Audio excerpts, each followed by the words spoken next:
Good morning, good afternoon, and good evening to all. Welcome to today's JMP academic webinar, Teaching Time Series Analysis and Forecasting. I am Paolo, the Academic Program Manager for JMP in EMEA, and I will be your host today. And it's my pleasure to introduce my colleagues Murali and Volker, our JMP Academic System Engineers for India and EMEA, respectively. Please note that audio lines will be muted during the webinar, but you can submit your questions anytime using the Q&A button in the Zoom interface. I have to say I'm especially thrilled to host this webinar, as it's the very first academic session dedicated to this topic, and I guess maybe that's why there are so many people participating today. So we have set aside a full hour because mastering time series analysis is such an important skill for university students, and thanks to JMP Student Edition, our free academic license available to instructors, students, and academic researchers, they can easily deepen their understanding of time series data and develop the expertise needed to make data-driven decisions in their field. So let's take a look at the agendas. But maybe first, let me just say that this won't be an intensely technical or exhaustive course on time series. Instead, we will focus on the benefits instructors and students can gain by exploring the statistical concepts in classroom using JMP Student Edition. So we will begin with a brief refresher of what time series data entails.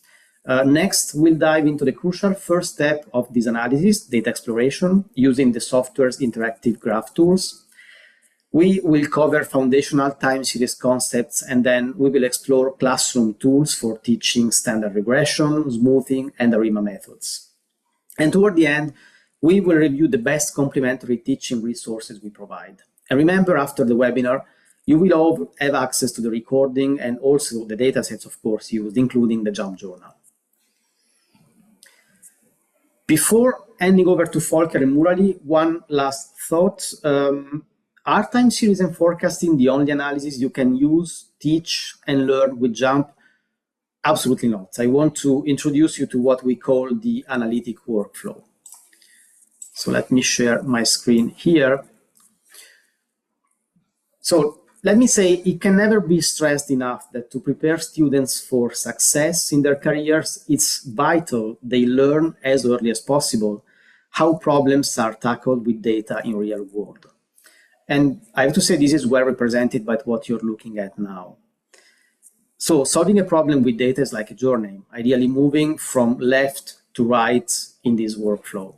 The journey starts typically with importing data from really a plethora of sources, such as text files, Excel, CSVs, databases, web pages, open source code, etc.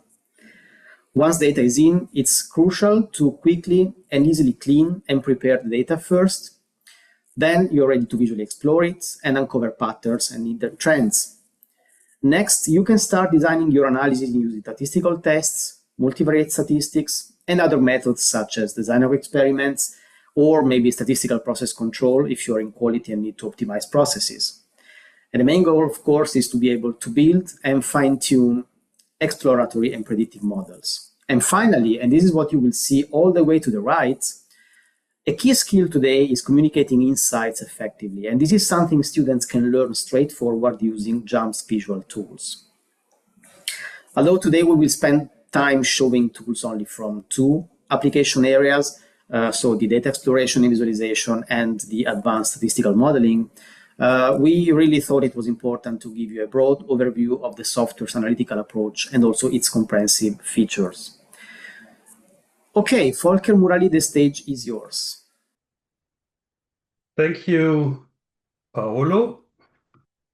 Yeah, let's start to look into exploring time series data. And as many of you already know, time series are everywhere, from yearly climate records and daily stock prices to production yields and website traffic. However, teaching students how to explore and forecast such data can be challenging. So this webinar will help you to teach these concepts. And JMP Student Edition makes this topic more intuitive through interactive visual exploration and also by packaging all the functionality you need into one or two platforms. So this webinar shows how to help students grasp key concepts like trend, seasonality, and autocorrelation, and also how to teach forecasting methods in a more engaging, hands-on way. And before we get back to this time series platform, let us do some warming up, applying some standard JMP tools to these well-known airline passengers' data. So we have monthly passenger counts over 4 years. Let me start, as always, I wanted to say, it's a good practice to start with new data in Graph Builder. Graph Builder, and I take the passengers to the y-axis and the date is our x-axis. So by default, we see the points. We also get a smoother, and we can also fit the smoother closer to the data. And that already looks interesting and revealing some patterns here. But we can also look at a line graph like this or a line of fit. And by looking at the fitted line, we can clearly see the linear trend, the positive slope on the passenger data. So I could also take the bivariate analysis, fit y by x. I just run this table script. This analysis confirms that there is a trend, by the way. So we see the significance here, but we can also look at the residuals.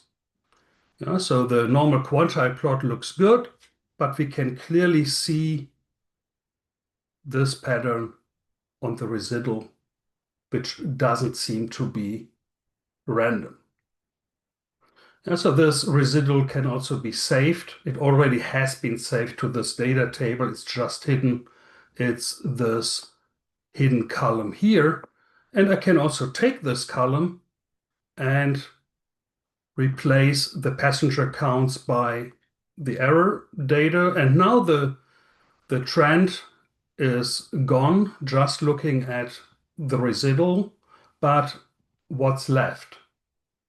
And that's another concept, another pattern we are typically looking for in time series data. And this is the seasonality. We can clearly see by looking at a line plot. Maybe more a hidden feature for many of you is that you can also do some forecasting in Graph Builder. Yeah, and here I switch to the fitted line again, and I also take the passenger data back in. So now we see the trend again, our original data, and I change the fit from polynomial to time series. This forecast here looks a bit strange, but after entering the two numbers here, the period and also the time we want to forecast, this looks much more reasonable and like a pretty good forecast. My colleague Morali will talk more about forecasting. Let's just look a bit more at these data and analyze and prepare the data for modeling. So I close Graph Builder. We have the passenger data in this column here.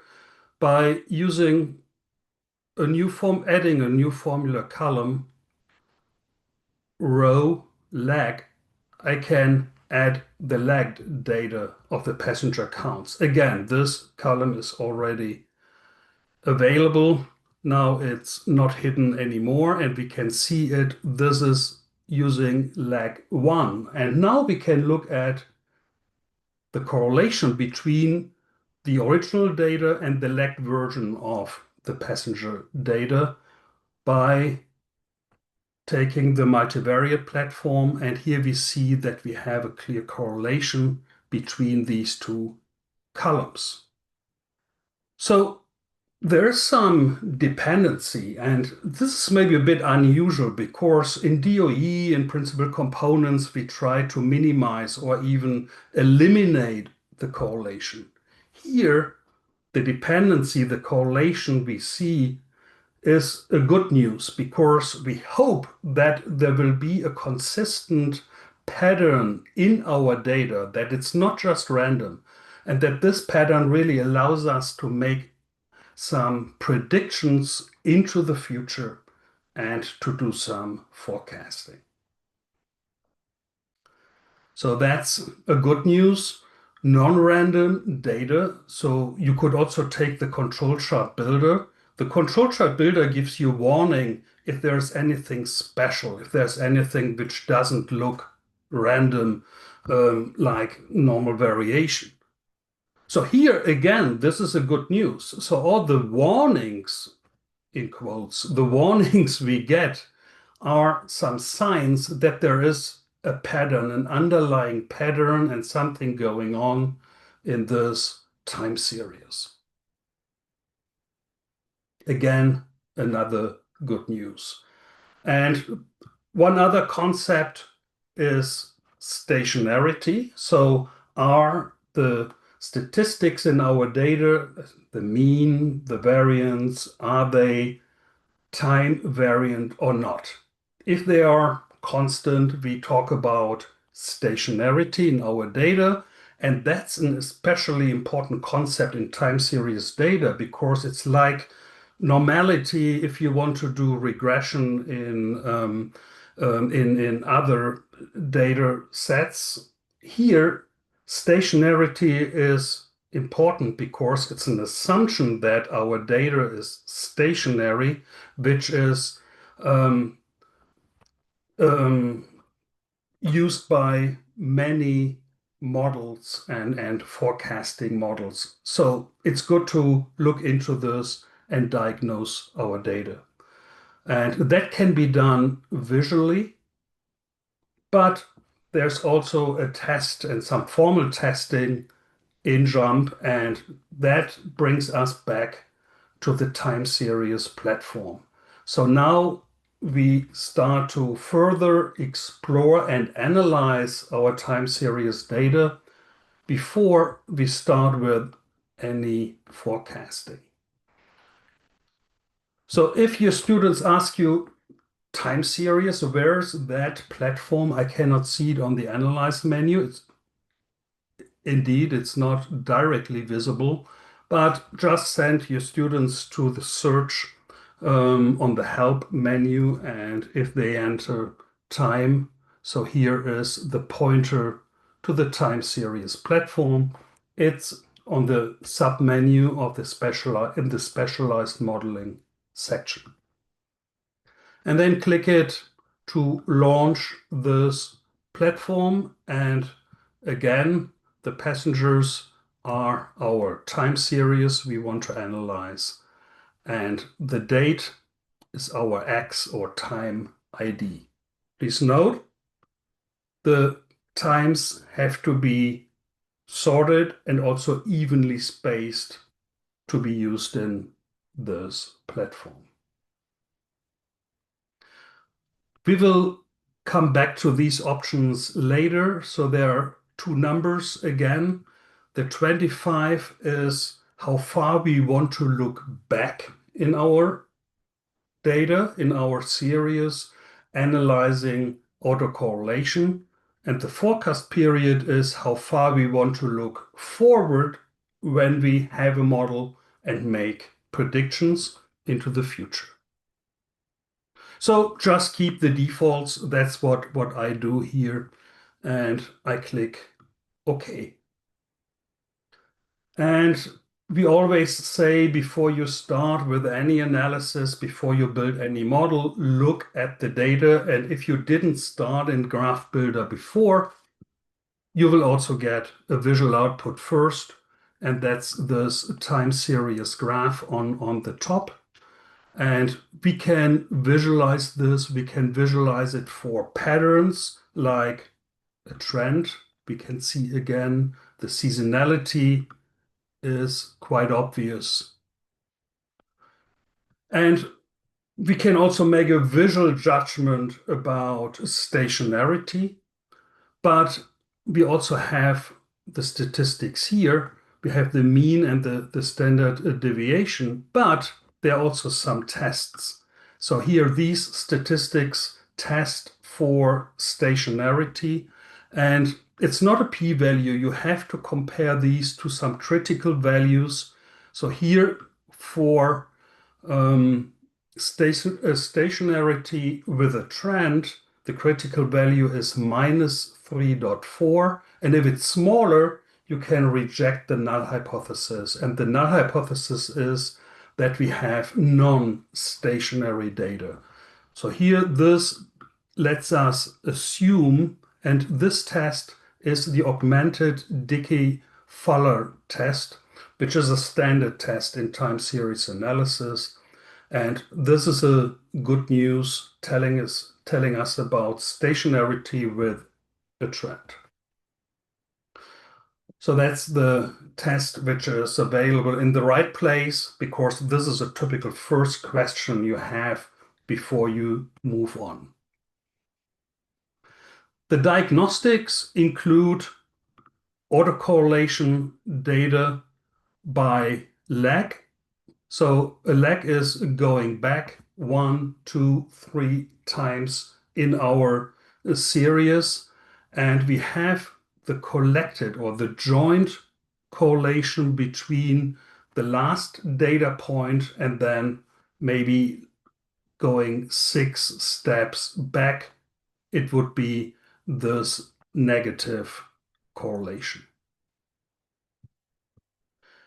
We also see a pattern here, and analysts typically look at these patterns, both on the autocorrelation function, but also on the partial autocorrelation function we have here.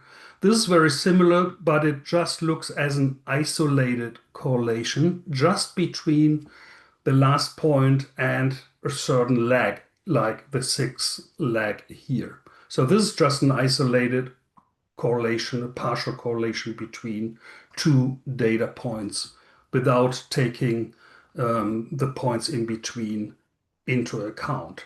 And by looking at these diagnostics and these functions, analysts with some experience in time series can see a lot. So here, for instance, if you have high autocorrelation at the beginning, and then if this function decays quite rapidly, this tells you that you may have a stationary data set. Yeah? And also by combining the patterns you see on these functions can tell you a lot. And there's even more information available. Maybe another one, quite popular one, is the variogram, which can be added to this diagnostics output. This is the other way. This is more about a dissimilarity, while autocorrelation looks at a similarity and a dependency. This is looking at the difference or dissimilarity. But again, this pattern here can tell you a lot. And an analyst is typically a detective. So here you can see a sill, you can see a range, you can see a nugget. This is something beyond the scope of the webinar today. But this is quite important and useful visual diagnostic information, telling you a lot about the characteristics about your series, but also which models may be appropriate to fit our data. And we need a model for forecasting, of course, to generalize into the future. There are also autoregressive coefficients and a spectral density analysis also available on the same menu here, but we are not looking into these for the sake of time. Okay, so you should learn a lot about your time series and the characteristics. What if you need stationarity, but it's not given? So here it's not a big problem in this data set, but what can you do if it is a problem? Differencing is a measure you can take to make your time series more stationary. And then you choose difference, and then here you would take seasonal and maybe take a difference first order, and then you go. And then the resulting time series will have a better stationarity than this one.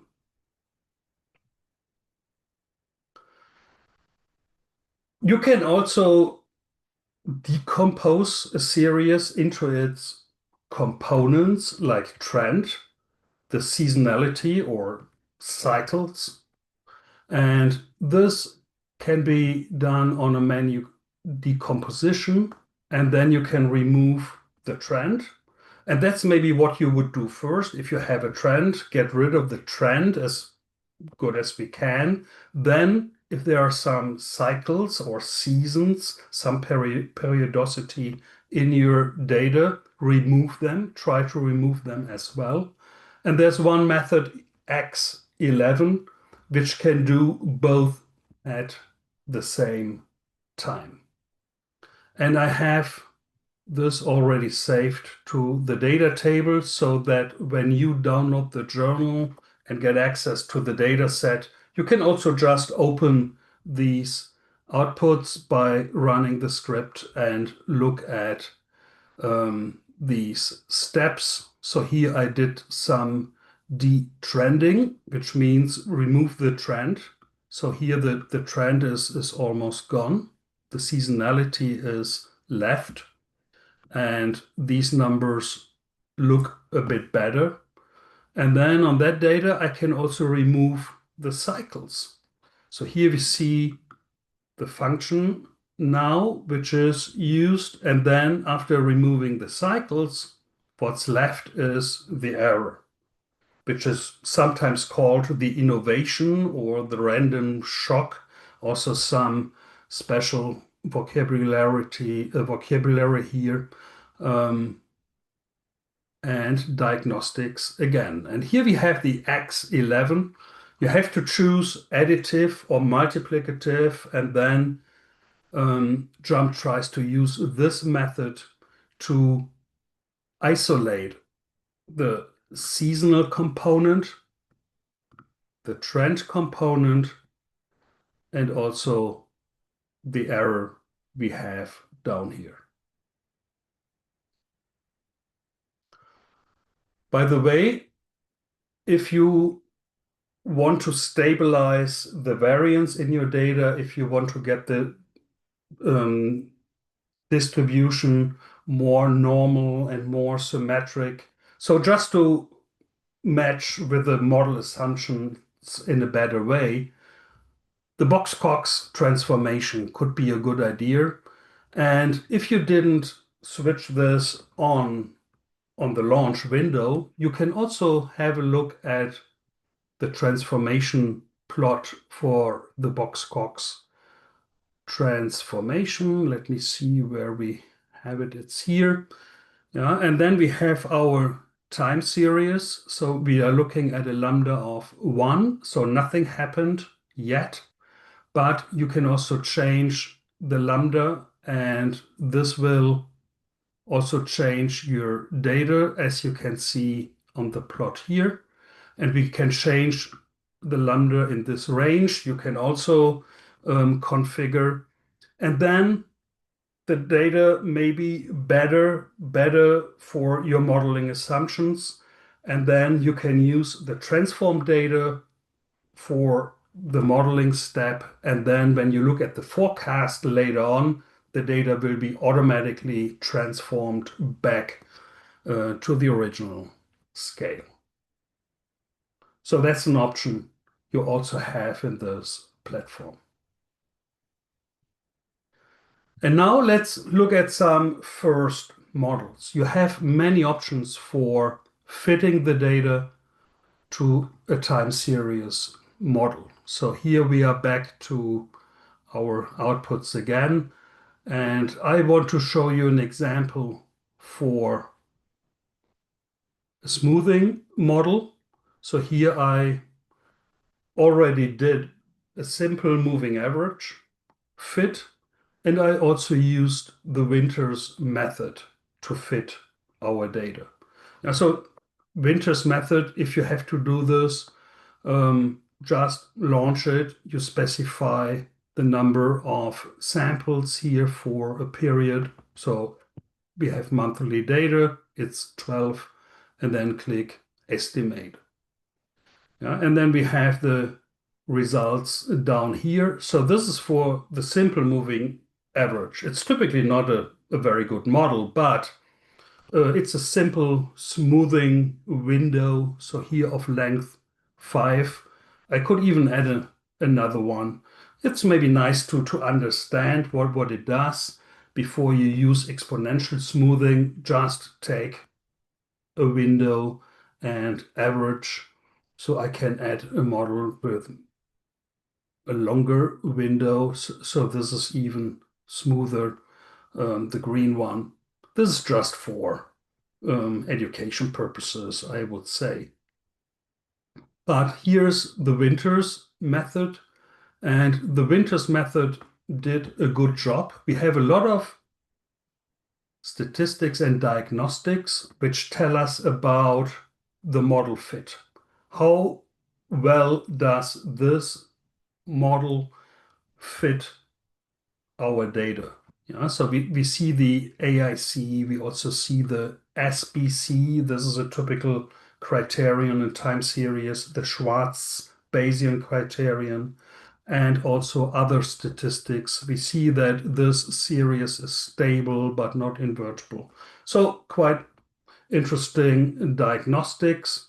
And then down here we have also the forecast over 2 years, including a prediction interval. So this is what we can get from the Winters method. I added a link for this method to see some statistical details in the help. And an alternative is state space smoothing. So this is automatically picking the best model from a set of many models. State space smoothing. So this is the configuration of all the models you want to consider and you want to test. So the period is set, so that's 12. That's easy again. But we see here we have 2 types of error, additive, multiplicative. We have 5 types of trend, no trend, additive, multiplicative, with and without damping.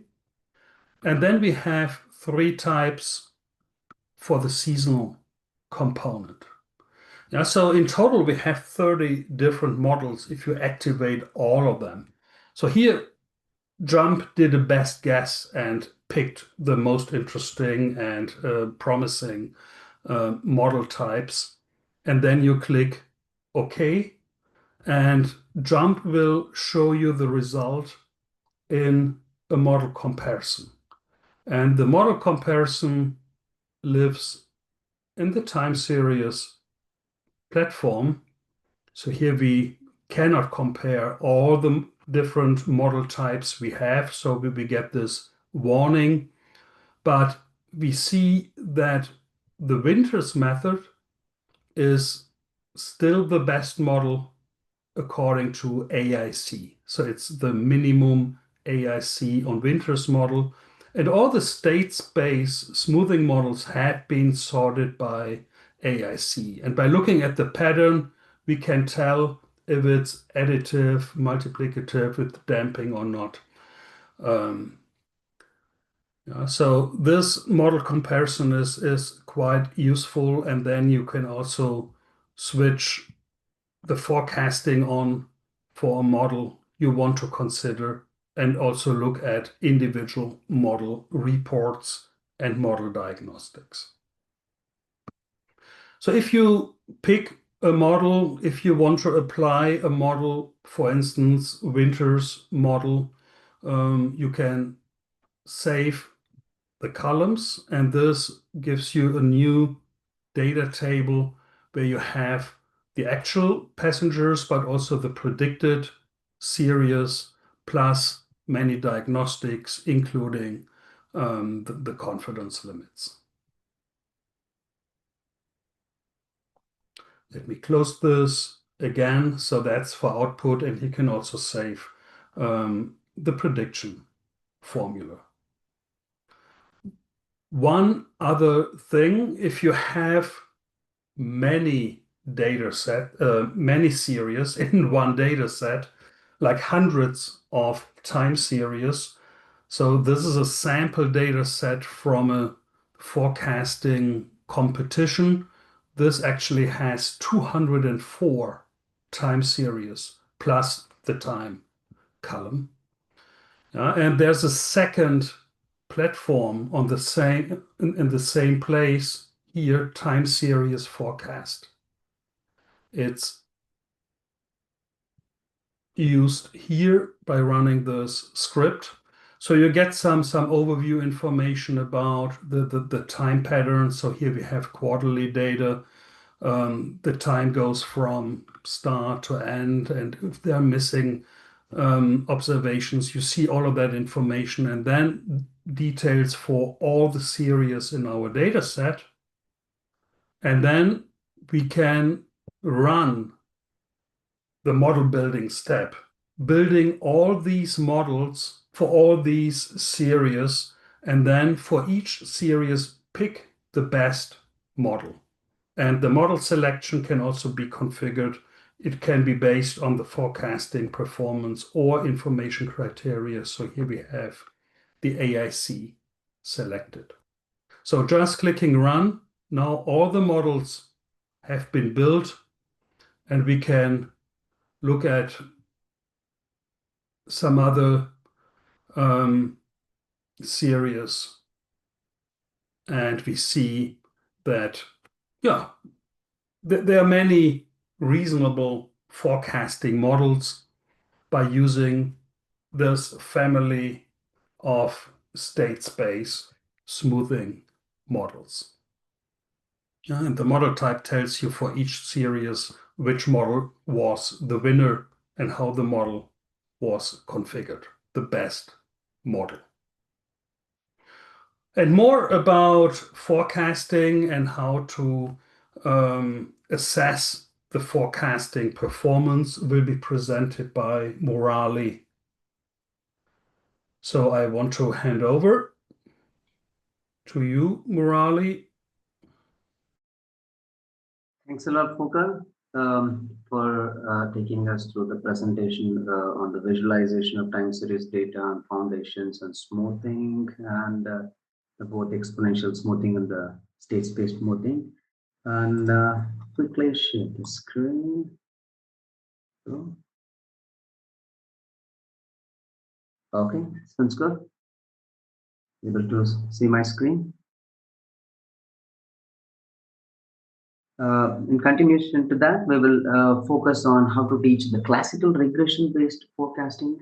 Most of you would be teaching, and then we'll also try to explore a little bit of ARIMA models, and then I'll also give visibility to a little more on the transfer function models, especially if you're teaching financial time series forecasting, those kind of subjects in the class. And will also give you information on the a little more add-ons, especially for jump on the profit time series forecasting.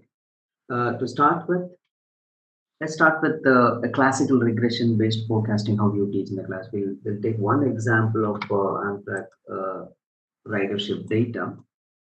So you can teach and demonstrate model with linear trend, or else exponential trend, or with seasonality, or else trend with seasonality, how quickly using jump. This is the ridership data, and then here's the month. Quickly create a new variable based on the row.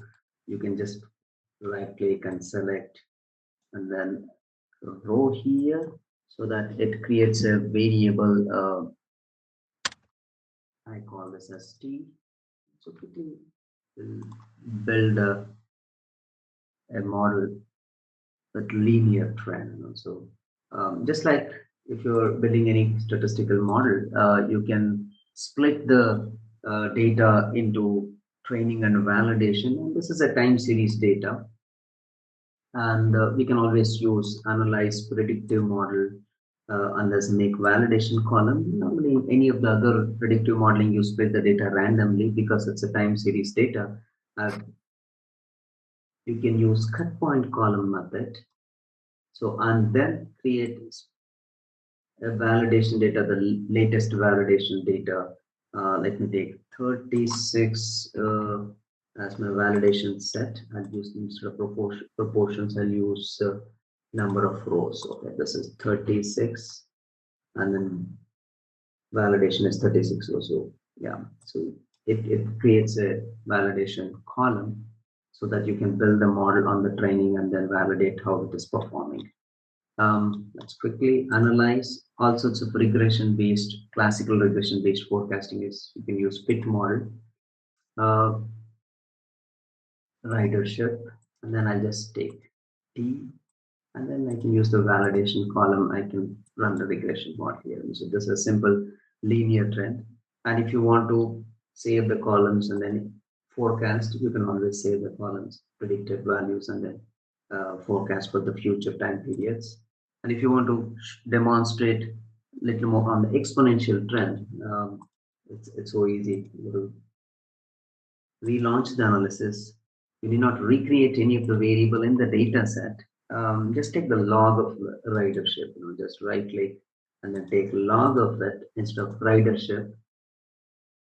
I'll take log of ridership. So that gives you easily, you can explore, you can see all the metrics, and you can see the validation column. Okay, the points with V are the validation data sets, and you can always save the residuals and the predicted value.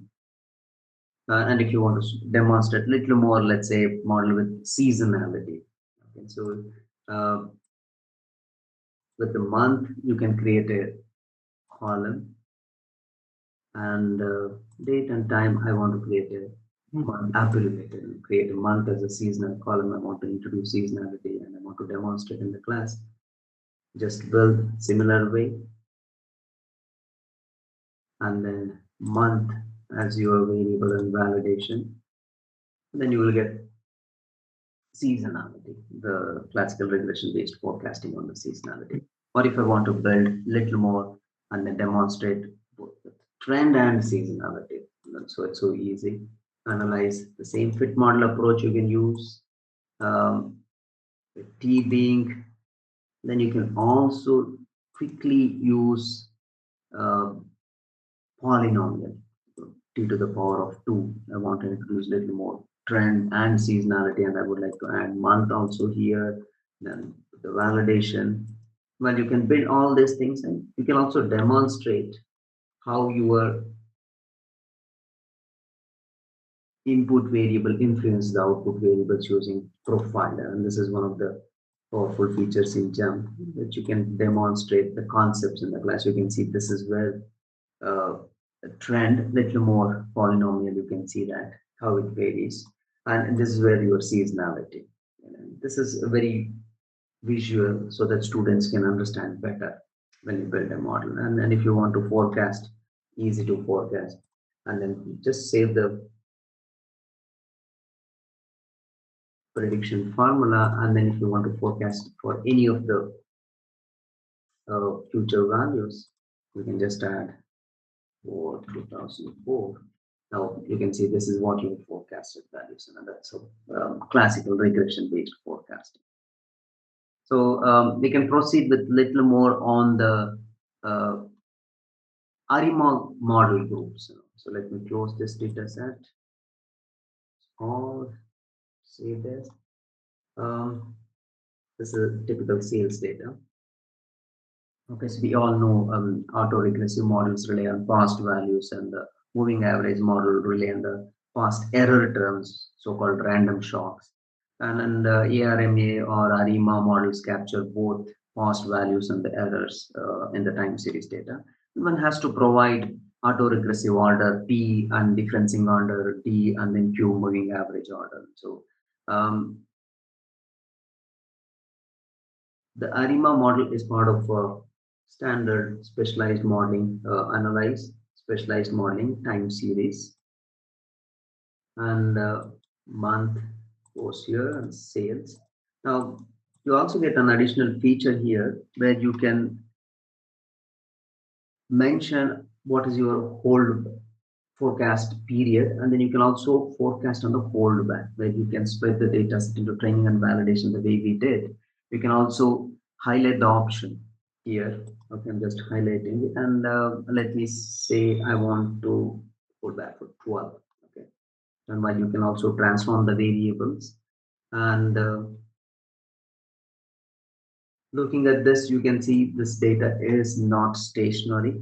Okay, so obviously it is, you can see a linear trend here, and you can always right click and say, let's say I need not go back. If I'm teaching, let's say I'll redo this. Okay, and I can take difference of that variable. Let me relaunch this. Do relaunch the analysis. Instead of sales, I will take a little bit of difference. So just to show you how quickly we can demonstrate stationarity. Now you see my difference of sales is stationary. Okay, so that I can go ahead and then now I can go and build ARIMA models.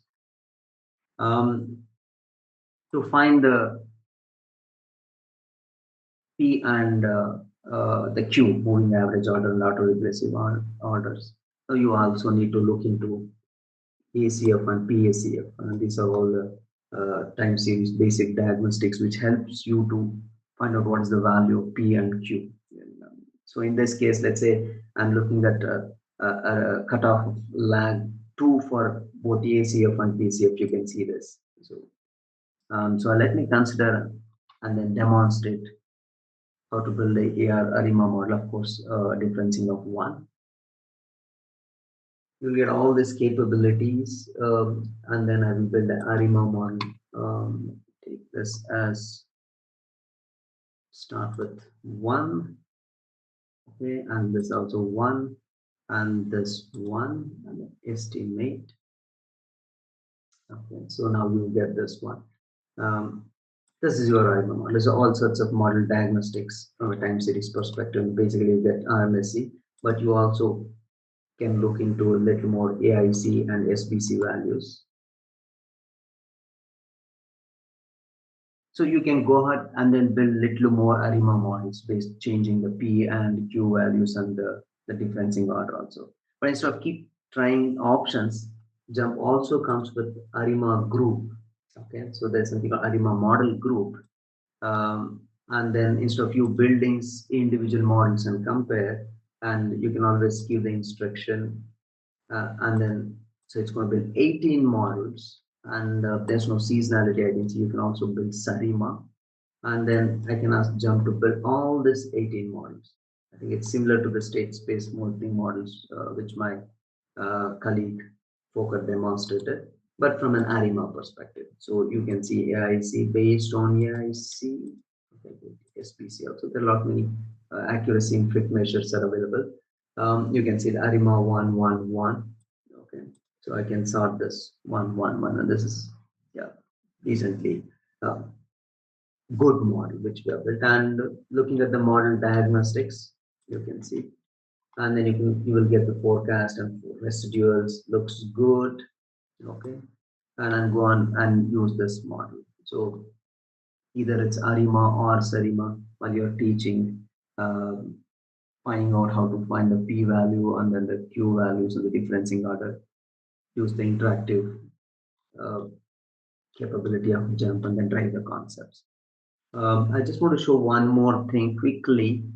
Transfer function model. JMP is also, if you're teaching any of the finance related, marketing related time series forecasting, I think most of you would be interested in a model to explore and quantify the relationship between one or more input variables. Okay, whether it's an independent time series and an output which is a dependent time series. It's particularly useful when you're interested in understanding the changes, how changes in one time series impact another time series over a period of time. So that's where your transfer function models comes into the picture.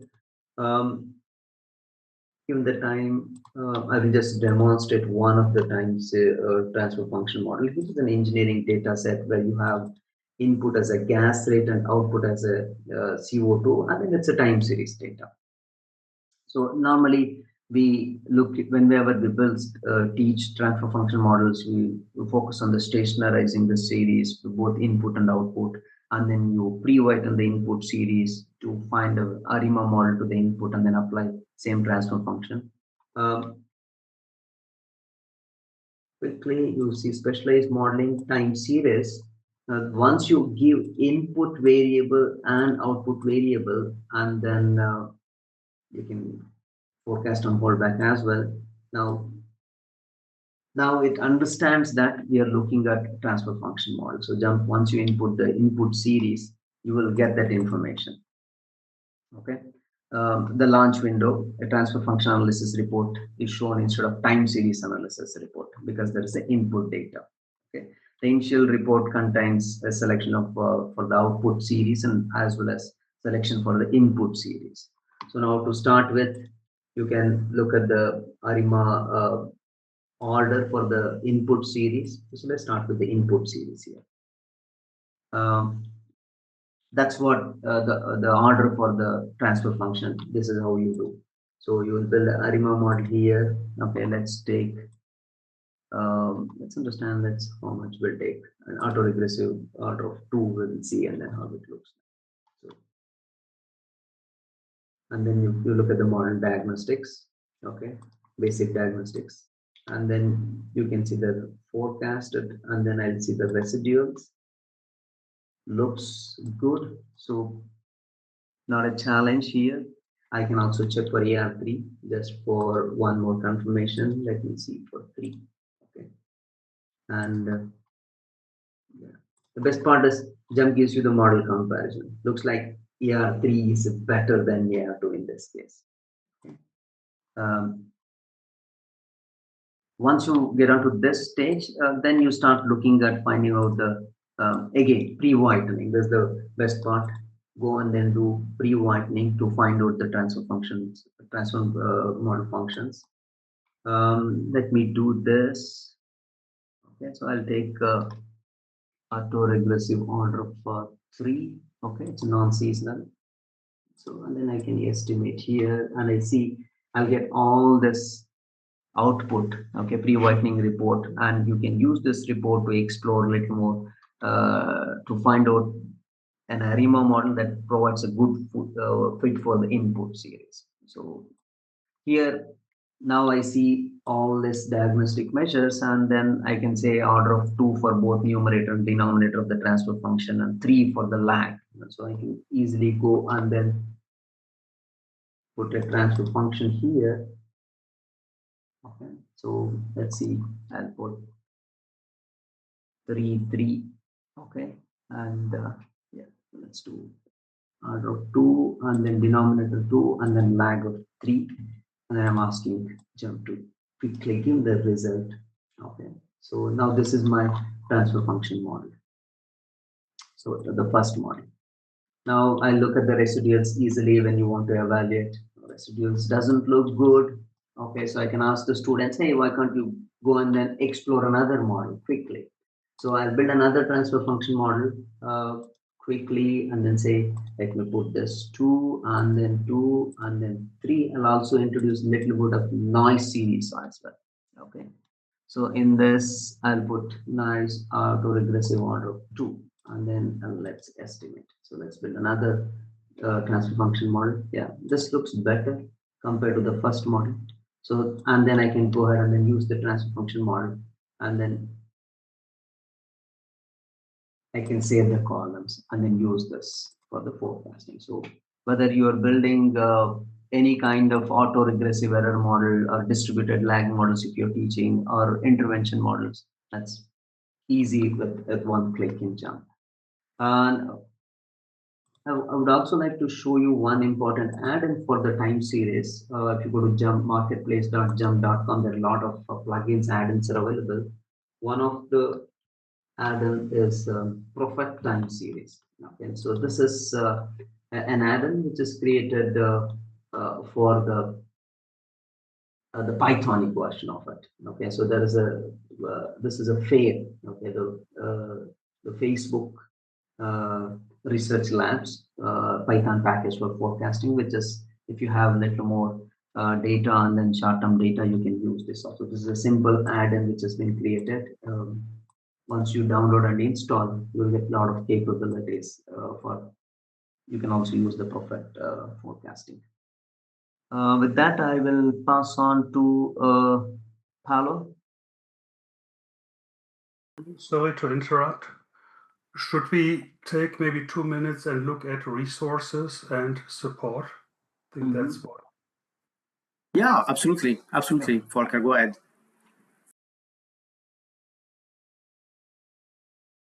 Okay. So I just want to give some pointers where to start if you want to teach these methods in class. And the first pointer is our sample data. So we have more than 30 data sets built into JMP just for time series. And you find them on the help menu and then sample index, choose time series, and then you can preview the data sets and open a data set if it looks interesting and helpful. So Murali just showed you the marketplace for the Prophet time series forecasting add-in. There we also have the LearnBot and JMP Assistant. So to give you an idea about the LearnBot, which after download and installation, just double click and then it will be added to the help menu in the first place. And you can ask the LearnBot something. For instance, I already typed in, how can I make my time series more stationary? You cannot only ask about time series, of course, but that's the topic today. So let's ask this question and then the LearnBot comes back with differencing and detrending and smoothing and some good ideas, hopefully. So we also have the online documentation, the learning library and case study library. They are all online. So the documentation is at jump.com/help. So you get to the welcome to the landing page and then just open the predictive and specialized modeling guide, and then you will find information about time series analysis and also the second platform, which is time series forecast. Jump.com/learn, our learning library. Here open topics, choose time series, and then you have quick getting started guides for ARIMA modeling, smoothing models, and also forecasting you can use to get your students started with these methods. Case studies are real-world problems with data sets and also solutions. And the journal has some recommendations. So here this butterflies case is focusing on time series, but also this forecasting copper prices case and some others. We have also our webinar library, of course, and I think that's all I wanted to show online. Finally, there are 2 book recommendations. One book is Fundamentals of Predictive Analytics with JMP. So here the final chapter is just about time series forecasting, a really interesting and comprehensive chapter about this topic. This book also comes with free data sets, and then there's this deep dive introduction to time series analysis and forecasting by Montgomery, Jennings, and Kulasi. And this is a standard book about time series, more than 700 pages, and it also has JMP examples and data sets you can download. And with this, I want to give back to Paolo. Thank you, Volker. Thank you very much. This is super interesting. And again, I just want to remind that we will send to all attendees the journal that you and Murali showed today, and of course also the data sets. And in the journal, of course, there will be also the links to all the resources and information you shared, including, of course, the link to the 2 web pages for the 2 books. So I will try to be super quickly here. Let me just share my screen 1 minute. I hope you can see it right now. Let me know if it's okay, great. So we mentioned a couple of times, actually several times, JMP Student Edition. This software is accessible if you go on jump.com/student. JMP Student Edition is a free 12-month, fully featured academic license for students, academic researchers, and instructors. Again, when I say fully featured, I want to specify this. I mean that it's not a limited version. There are no restrictions on rows, columns, dataset size, or any software capabilities.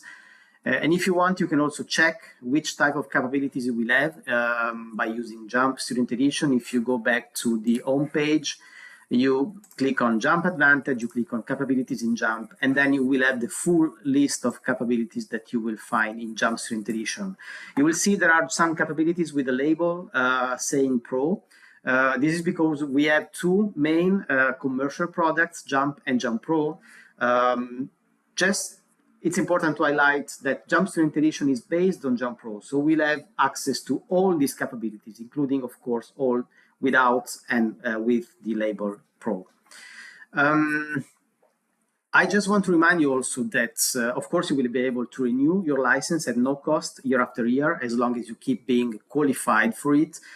So if you're a faculty member, being qualified means that you are still employed by, or if you're a student, that you are still enrolled with a degree or a diploma granting institution.